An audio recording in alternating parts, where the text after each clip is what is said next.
Welcome back, YouTube. So today I thought we would kind of do like a meta overview of like what popular classes are being used right now. It's been, what is it, about now, it's been about a week since the new expansion's been released, and so some of the, more popular classes have been, you know, seeing more usage, or what classes aren't, if classes need to be nerfed, that whole thing.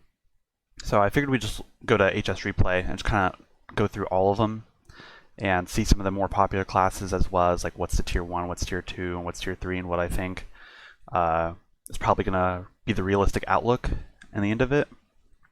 So we'll get started right now. So tier 1, this is obviously what's being played the most. Pure Paladin, Frost Aggro Death Knight, Blood Death Knight, Mech Paladin, Totem Shaman, and Bubble Paladin.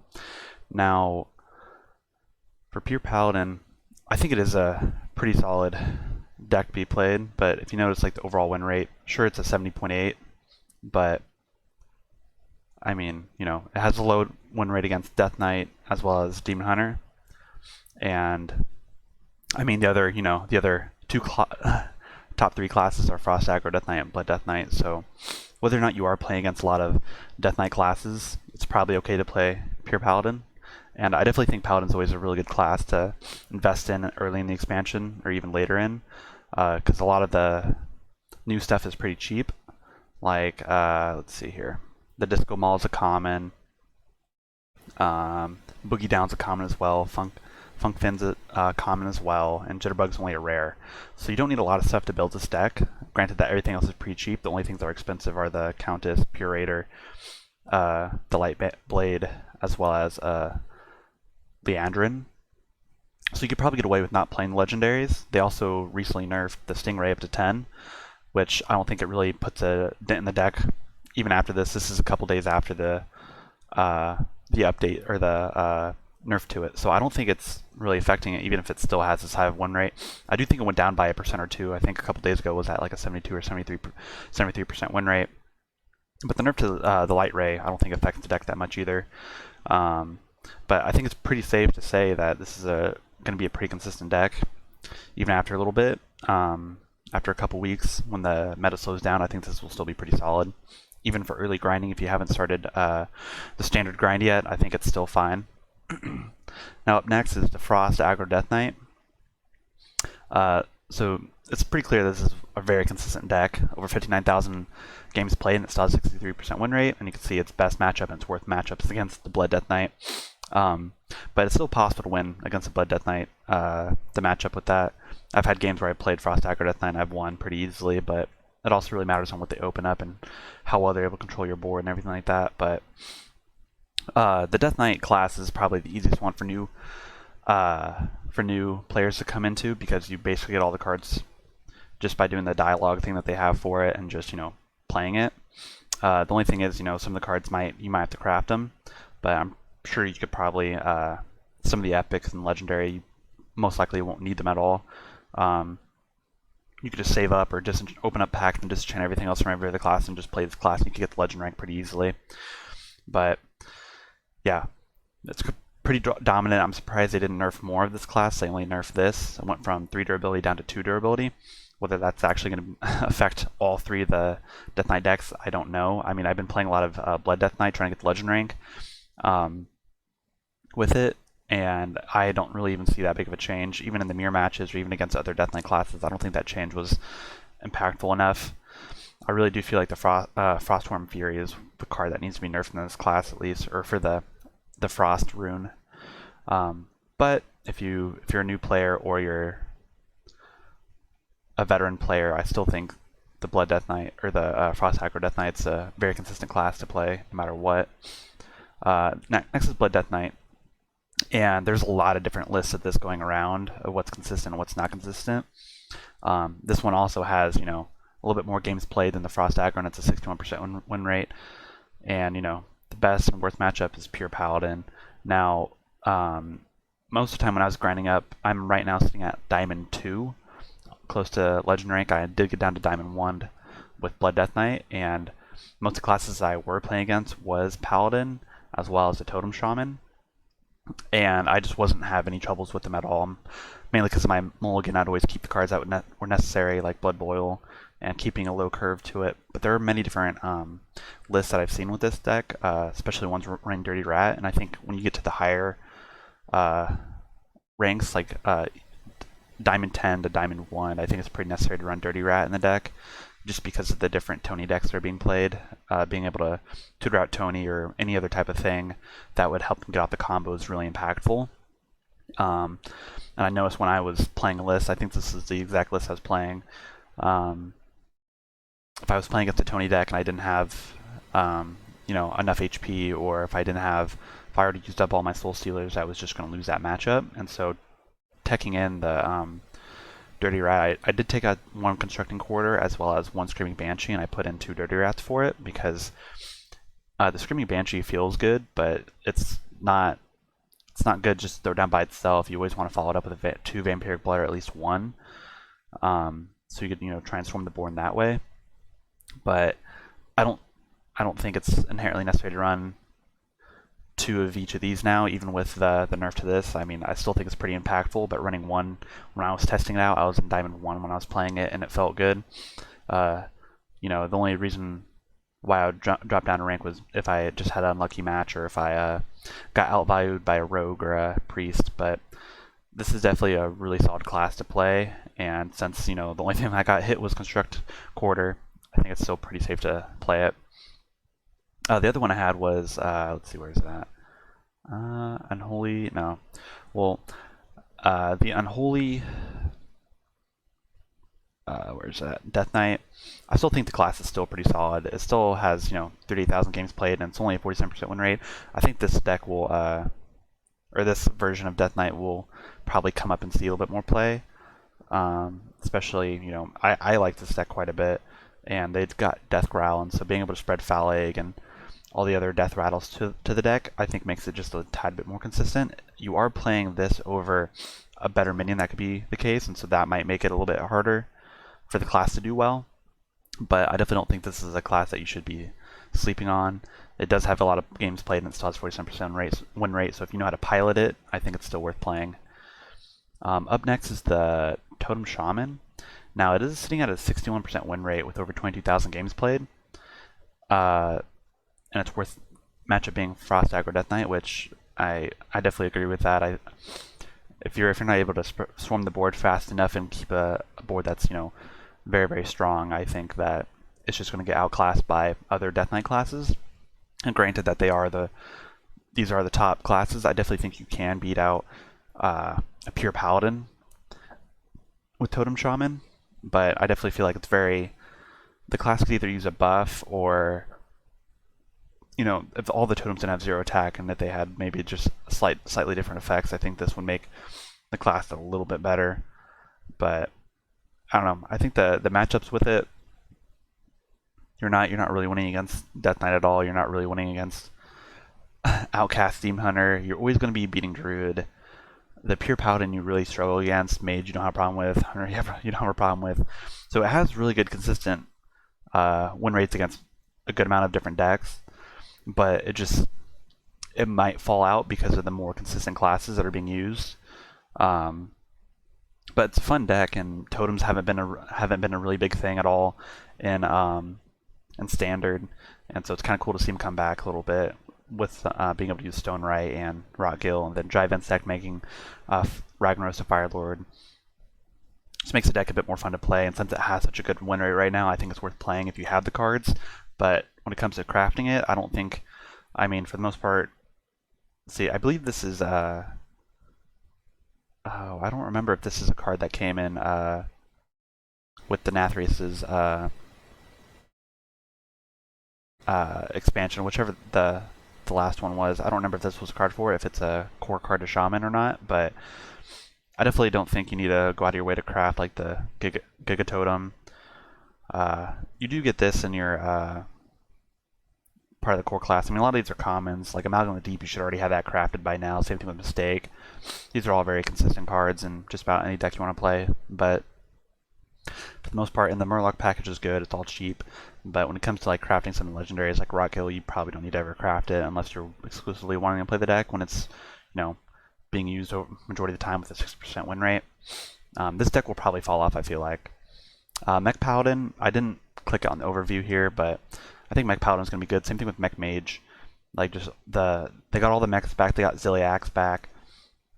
They got what is it, Click Clocker, and they got the new card, the Frequency Oscillator, as well. Bronze Gatekeeper, and then Goldwing on top of having the magnetic stuff. It just makes this class feel pretty good too. Of course, it loses to what you expect it would. The Death Knight classes, the Outcast Demon Hunter, other mirror matches it has a really hard trouble with. It's a 50% chance against a mirror mech paladin, but like the other classes it's not very good against. Totem Shaman just kind of outpaces it a bit because you do have to build up really fast, but it has really good consistent matchups against anything else that is a tad bit slower than this deck. But I definitely think it's worth, if you have the cards, most of the new mechs that cycled in are part of the core class or the core set, so you already will have all these cards. The only thing is, Gold Wings are rare. You get Ziliax, and so the deck's pretty cheap for the most part. And if you have 800 Dustercraft 2 radar detectors, it's worth doing, I think. Bubble Paladin is basically the same thing as Pure Paladin, but just running the what's it called, the Spotlight. You remove the Death Rat or the Divine Shield to summon up a 5/5 Elemental. I think it's pretty solid. The deck is basically the same thing as the Pure Paladin. You do just run a couple other stuff with it. Ordering the Court for it. I don't know if you necessarily need to Ordering the Court, but yeah, it's a semi-consistent. It's 68% win rate overall. Has good matchups and everything. Hunter's still pretty high, but it's on the low end of it. And the common classes that it has trouble with, it's good. Now tier 2 Outcast Demon Hunter I think is going to fall off too. Everything's just too squishy, and there's too much control decks that are happening right now that have good board clears that also restore HP to them. So I feel like this deck will probably slow down. They also nerfed the Vengeful Walloper. They made it go to 7 mana. Whether that'll make the deck slower or not, I don't think it really matters. Demon Hunter could create and generate so many outcast cards that doesn't really matter if it costs 7 or if it costs 8. They could have made it cost 10, I think would have been fine too. I mean, it would just be another version of Stingray, except instead of having taunt, it has Rush. But yeah, I feel like this will probably fall off too. Another class that I think is pretty solid right now is the Hybrid Hunter. Now I did a video over the Big Beast Hunter, and it's from the archetype list. It's being used more than the Hybrid Hunter, but I think the Hybrid Hunter list is a little bit more consistent. In the way that it does lose to the same matchups that most decks are losing against, but I think it just has a better early game than Big Beast Hunter, and it has an easier way of dealing with things than the Big Beast Hunter does. Having the what's it called, the Arrowsmith, being able to remove the little things too, and you have a bunch of bananas as well as the Barrel of Monkeys. It makes the deck pretty good, and I feel like this deck will probably be tier 1 after a week or two, because I mean, Big Beast Hunter was dominating the meta last season. It's always gonna be very good, especially with Banjosaur, King Crush, Hydrolodon, as well as Mr. Mokla being a part of its class. It's gonna be very strong no matter what. Arlon's also very consistent, and it just has really good 1-drops, and the curve is always really nice in this deck, and I think it's gonna be pretty consistent. It does only have 9,000 games played, but this deck is a little bit new. Big Beast Hunter was the only deck, and this was the new version that came from it. So I think when they have more games and you really see the win rate come out, it'll be pretty top class. The next one is Mech Mage. Same thing with the Mech Paladin. I think it has a little more versatility because it has Frozen Touch. It also has C4 Gateway. And so I think this deck is a little bit better than the Mech Paladin in my opinion. It also has a bit more games played than it too. At least I believe it does. Let's see here. 10,000 games. Yeah. So I think to 21,000. Yeah, I think Mech Mage is a little bit better than the Mech Paladin. Especially with the Frozen Touch. You have so much way to generate more and more mechs, which is what's it called?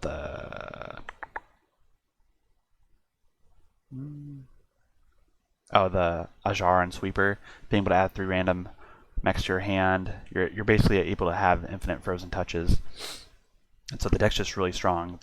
Of course, it does lose out to what you expect it would lose out to, the Death Knight classes, the Outcast Demon Hunter, Mech Paladin, Pure Paladin is a little bit harder matchup for it. Totem Shaman, is able to be a little bit faster with it, just like with any mech class or mech version of a class. It takes a little bit to build up the board a bit, but when it does, it's pretty hard to do it. And it has Mecha Shark 2.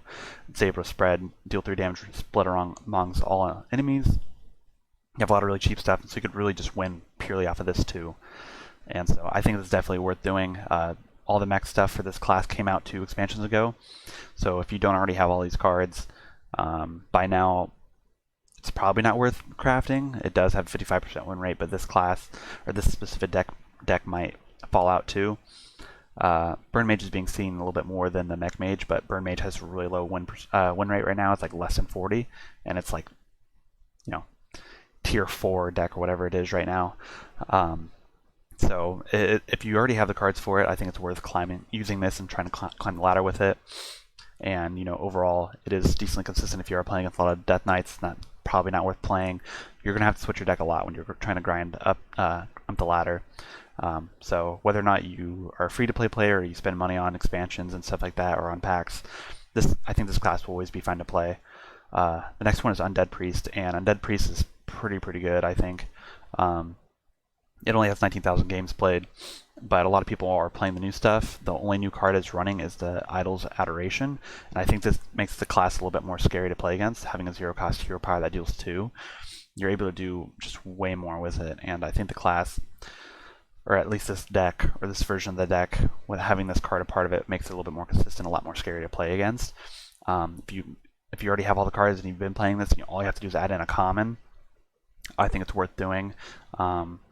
And this class, it's going to be it's going to be pretty strong. It does have nearly a 50% win rate against Blood Death Knight, and I don't know if you guys could hear the storm right now. There's a storm happening where I'm at, but it's nearly 50% win rate against Blood Death Knight, and so you could definitely win those matchups with this class. Demon Hunter, it does have low win rate, but I definitely think that class will fall off. Mech Paladin, it really, purely depends on how well you curve out and the cards you draw, but it's good against every other deck. If you're playing against a lot of control decks, I think Undead Priest is a sleeper pick against them, and it's definitely worth, investing in if you already haven't. You could definitely get away with not having High Cultist Basilisk in the deck. Benedictus is also a core to Priest now, and so for the most part, the deck is pretty cheap. It does have some epics in it, but you could always put in commons and rares and stuff that could replace these. Probably not the grave digging. I'd probably prioritize grave digging over the hunting nightmare if you did have the dust to craft it. But yeah, this deck's pretty good too. Another one that I thought is kind of interesting is the Relic Demon Hunter. They got photographer Fizzle, and being able to get copies of your relics and being able to play them again and again, I think is actually pretty solid, especially with the location too. If you're able to get a third location, this deck could be pretty solid, I think. It does have 51% win rate, but with only just about 5,000 games in it, I definitely think that this class might come up and see some more play. It does win against that Rainbow Death Knight, but no one's playing Rainbow Death Knight, and it does lose to Frost Aggro Death Knight, which, I think that's fair, but it doesn't also have a lot of, matchups yet. Like, there's not enough data for it because there's not a lot of games for it, but I think when the meta slows down a bit, and maybe if Death Knight, if that class gets nerfed a bit more, and maybe Outcast Demon Hunter, it does have a good win rate against Demon Hunter, funny enough, but if more changes happen, I think this class will rise up, and you'll see this played a lot more. Whether it's worth crafting, I don't think it is. If you got your Photograph Fizzle, if you have Felrin the Forgotten, and Zymox too, then it's definitely worth playing it if you do. But whether or not it's worth crafting all of this, I don't think it probably isn't. But I just wanted to make a note of it, that I think this class will be semi-consistent later on. The next one's Fatigue Imp Warlock, and I really like the Fatigue stuff, and I plan on trying it out later. But just being able to take fatigue damage and just flood the board with really powerful stuff, I think it's very good. And Symphony of Sins is a very strong card. You really don't want to get to that, that late of the game with this type of deck, but with the location, the impending catastrophe, this deck will always be really good. King Rafram. I don't know how I feel about Drathir in the deck. It being a 7-mana 6/6, I feel like it could probably be played with something else. But Tour Guide being a thing in the deck, or being a part of the core set now, makes it really good. The matchups are still, semi-decent for the most part too. It has really good win rates against Druid, Mage. Hunter's a little bit harder. Death Knight, is what you'd expect it to be. Against another aggro deck, it's pretty hard to, beat it. But the control decks, this thing kind of walks all over it. But I definitely think Fatigue, and also has 13,000 games played with 50% win rate. So I definitely think it's something worth trying out. If you do like playing Control Warlock, you probably already crafted this, so it could easily be thrown in there. If you were a big M player last season, it basically all the new cards are just commons and rares except for this one. So you can definitely make this deck happen. The next deck is the Savannah Priest. Sister Savannah, however you pronounce that.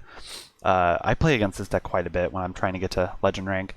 I typically am playing like Blood Death Knight when I'm playing against this, and I feel like the 42% win rate's pretty accurate. I've won a lot, but I've also lost a lot against him, and I'm not even sure what let's see.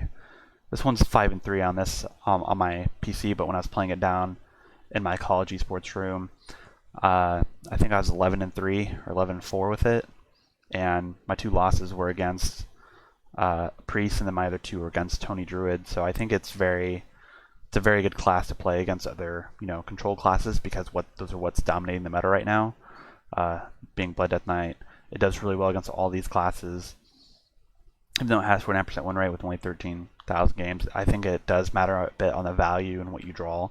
The harmonic pop is really solid because you're able to deal either 3 or deal 6, and whether it summons doesn't really matter, but the board clear is very important. Clean the scene is really strong. Fight Over Me is a way to get more stuff, and just the random generation, the healing, everything with it just feels really consistent. As well as Dirty Rat, Photographer Fizzle, Band Manager. You just play the stuff that you need, and you're eventually just able to purely outclass the other, or based on the word that I need, outvalue the other class that you are going up against. It has good games against Tony decks too because of Whirlpool. It just really, it does say its worst matchup is against it, but whenever I played this deck, I haven't made a video over it yet, but I plan to in the future. But whenever I play against Tony Druid, they either didn't have enough armor, and I was just able to Whirlpool, so they were never able to destroy my deck, is basically what I'm getting at. I definitely think it matters. Sometimes you just out-tempo the Tony deck too, but it really depends. Most of the time with this deck, you just, get a bunch of copies of Astalar and you just swarm down with it. But I think this is a deck, it's probably not worth crafting if you don't already have a lot of the cards, or if you didn't play any of the old expansions. If you're purely new to the game, not worth crafting. There's too many legendaries that aren't inherently necessary for you to play. Astalar is a safe craft. You get Band Manager for free. Love Everlasting you don't need to craft it. You get Renathal. Queen Ajara is fine. It's not seen in every single deck, but it's a cool deck to play, and I think it's very consistent in the higher ranks, especially if you know how to pilot a control deck very well. And the next one's Tony Druid, and I had a lot of fun playing Tony Druid. And it feels a bit more consistent than all the other Tony decks, especially this list with what's it called, the Summer Flower Child. You're able to draw these cards really fast, and you're also able to lower the cost too, which makes it a lot easier when you play your Nubricon. And if you already had a lot of armor too, you're able to play the combo exactly perfect. The only problem I've ran into it is having multiple other little things on the board and not having enough space, but you just need to be a little bit more aware of that too.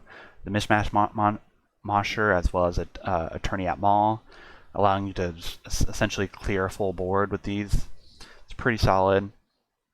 The Pure Power package feels really good too, because you're able to just gain a lot of attack, armor, and trade, and have really strong value trades, as well as spread the word to draw cards, nourish to gain, draw or gain mana crystals. I think this deck is pretty solid too, whether it's worth crafting or not. The Jailer is a pretty niche card. Nubricon is seen in almost every Druid deck, and so it's definitely worth crafting Nubricon. Zoc Fogsnout I thought was a lot better. In my tier list I rated up really high, but using it and playing it, most of the time I don't actually ever play it. It's very situational, I think, and so I think I either rated it an A or an S tier. It's probably now down to a C or niche tier, but for the most part, I think this deck is pretty good, and its matchups, it's 50% win rate against Blood Death Knight. So if you're playing against a lot of Blood Death Knights and you want to, mess around with them and destroy their deck and then just win, you do have to be aware of Soul Stealer, though. It does wipe out all your immune stuff, and they could potentially beat you that way. I've done that before with Blood Death Knight. You also got to be aware of Dirty Rat too with it, but Big Beast Hunter, I could see that being a pretty bad matchup. A lot of the faster decks are a little bit harder to beat with this class, but if you're able to get down your hero power, package stuff, your Free Spirit and your Groovy Cat, I think it's very possible to win against those matchups. Does only have 14,000 games played, but I think probably the next couple days or maybe another week, the games will go up quite a bit, and you'll really see what classes are being used. But yeah, here's kind of the overview of all the classes that are being used as well. So you can kind of get an idea of what's being played and what's actually working. Another thing to probably look at is the Control Warrior too. I definitely think Control Warrior is going to be seeing a bit more play too, especially when the meta slows down a whole lot. Being able to, black rock and roll and just drop down really big minions, it's sometimes just so oppressive that you can't do anything with it. But yeah, I think it's pretty clear what classes you should and shouldn't craft. Paladin's always a really good class to invest in. Death Knight's always really good to invest in. Hunter's always really good to invest in. Mage has kind of fallen off this expansion, which, in my opinion, I think is kind of a good thing. I kind of get tired of playing against Mage, especially Big Spell Mage. But since all those cards rotated out, it kind of has a fresh palette of new classes. There's Naga Mage, Mech Mage, Light Show Mage, Manstorm Mage. And they're not very consistent right now, but maybe later in the future you might see a bit more. Druid as well. But Tony Druid's seen a little bit more play too than the other undead and hero power druids.